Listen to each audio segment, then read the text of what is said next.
21st, 2019 meeting of the Victoria Planning Commission. First order of business is approval of the meeting minutes from our last meeting. Has everyone had a chance to review the minutes? Are there any corrections or changes? Could I have a motion to approve? Move we accept. A second? Second. All in favor? Aye. So done. Next item on the agenda is citizen communication. Is there anyone in the audience that would like to address the Planning Commission at this time? I don't see anyone. Next item of business is developmental reviews and formal action. Our first item of on the agenda is the Tuscany subdivision amending preliminary plat and planned unit development. So we have 3 agenda items for formal action tonight, and they are all one project, and that is the Tuscany subdivision. So I'll kind of go over and give one staff report, and then we can move into the individual items with the different public hearings. But as you said, first is the Tuscany amending preliminary plat and planned unit development. The Tuscany preliminary plat was originally approved in September of 2008, and they have already built out several phases. As you can see from the aerial, there are Section 1C, Section 1A have been completely built out, and Section 1B has Phase 1 has been already platted and is partially under construction. The Tuscany preliminary plat originally was platted with 194 single-family lots with 113 patio home lots and 3 common areas, which totaled 310 lots. Since the development of the preliminary plat, the market for the patio homes is not as robust as the developer would like to see, and so he's looking at redesigning Section 1B Phase 1.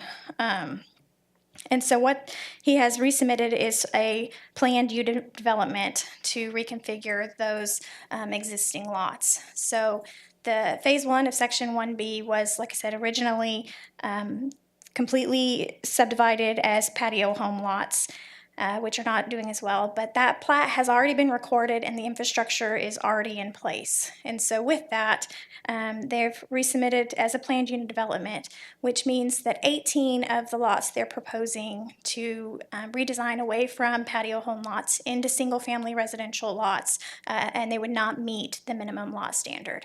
So to offset that reduction in lot size, they're proposing approximately 4,690 linear feet of walking trail throughout the common areas and detention that have been set aside for open space and their detention area with a walking trail to make that common area a usable walking space instead of just, a functional design of the subdivision.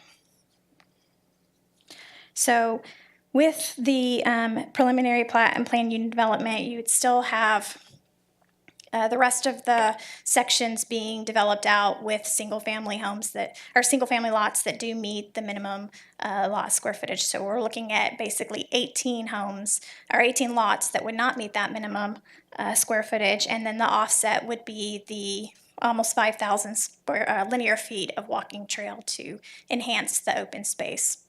In addition to that, the walking trail, there will be 5 access points throughout the neighborhood to access and, again, make that common area a usable amenity instead of just a passive functional aspect of the development. So that's basically, in a nutshell, the planned unit development. Also on the agenda is the re-subdivision of Section 1B Phase 1. So this is the planned unit development master plan. You'll see that you already have many phases, 3 phases completely developed out, and we're looking at the yellow area. The hatched lots are those 18 lots. I'm sorry, the hatched lots, cross-hatched lots are the lots that do not meet the minimum size. I'm sorry, I have to look at my local in front of me, those glasses. I can't see quite there. Okay. The hatched lines are the patio home lots. The crosshatch are the 18 lots that will no longer meet the minimum lot size, They'll be the single family. but would be single family. So crosshatch are the ones that are smaller, and just the regular hatched are the existing patio homes that have already been built and sold or are planned to be developed. So that is that's the section of the re-subdivision, phase 1. And then the south portion of the yellow on the master plan is phase 2 of section 1B, and those lots would all meet the minimum lot size.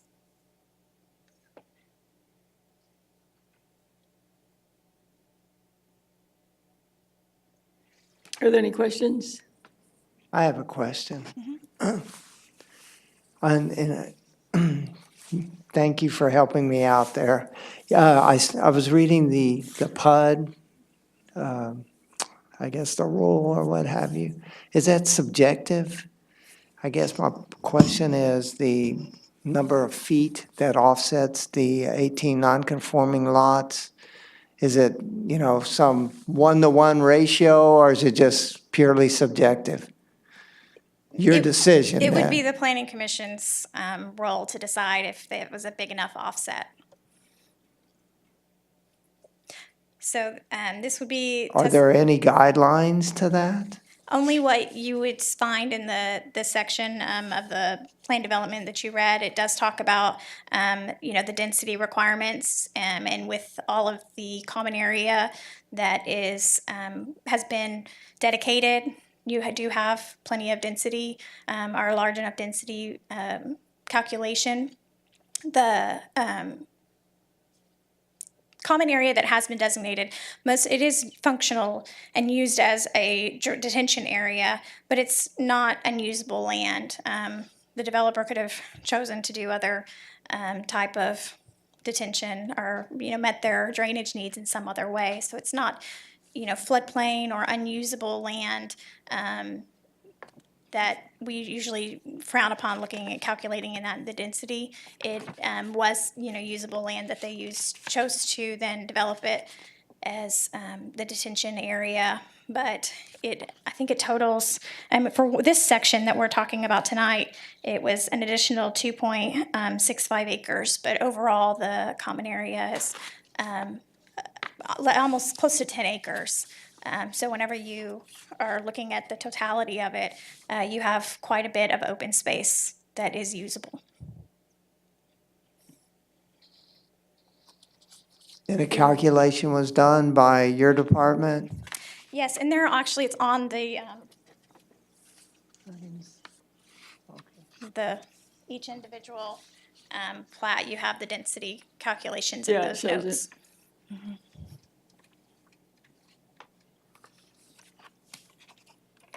So this would be for the replat section phase 1. And then, of course, the density is much larger in the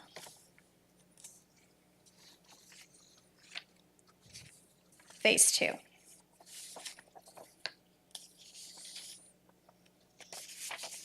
Are there any other questions of the staff? Okay, let's have a public hearing. We'll need a public hearing for both the preliminary plat and the replat, because it is a residential replat. All right, let's first call for a public hearing on the preliminary plat. Is there anyone that would care to address it? Seeing no one, we will go to a public hearing for the replat. Anyone care to address that issue? Seeing none. Let me just ask one question in terms of deliberations. Can we basically vote on all three at one time? I would suggest that you make a determination on the preliminary Preliminary plat, because if the preliminary plat is not successful, then that really affects the replat. Okay.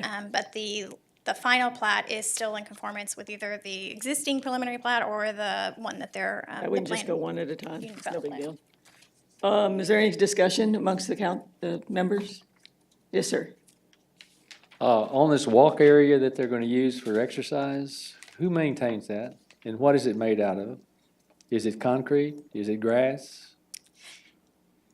We do have the developer here, but would be a concrete walking, or concrete sidewalk, and there is a homeowners association to Yeah, maintain. they have a homeowners association. They're gonna maintain it? Okay, thank you. Anyone else?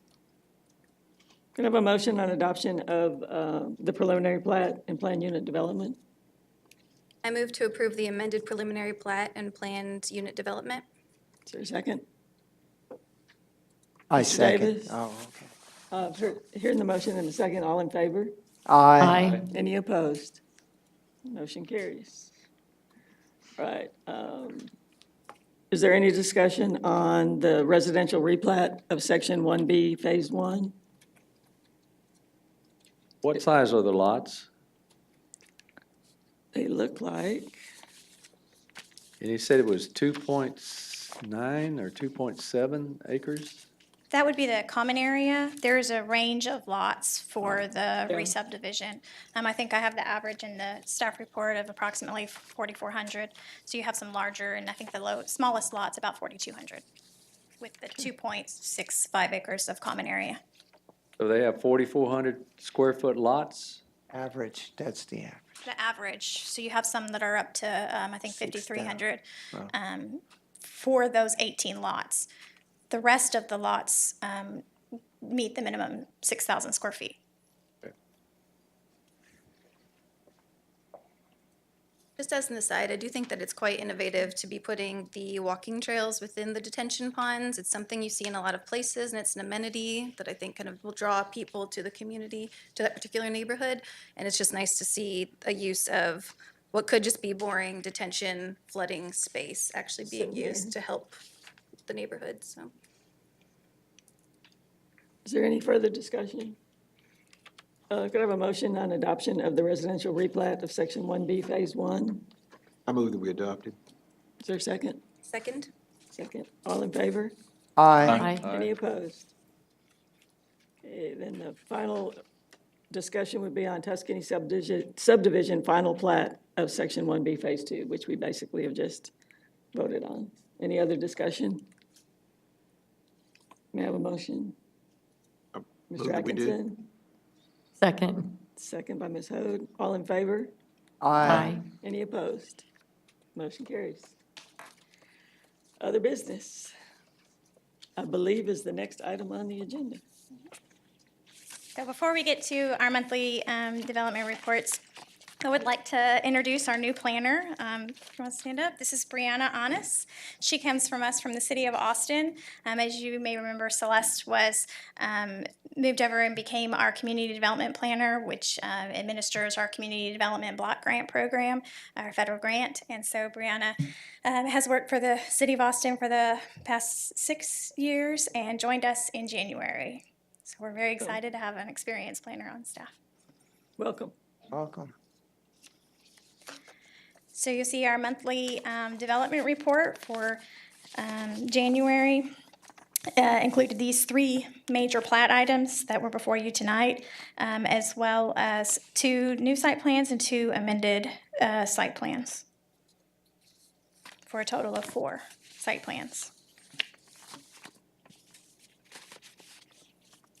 And then our monthly activity report for permits.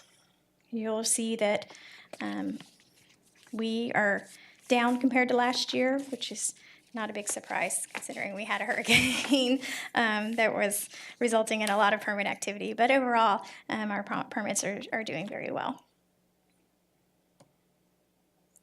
And I'd be happy to answer any questions. Any questions or comments? Hearing none. Any other items anyone would like to discuss?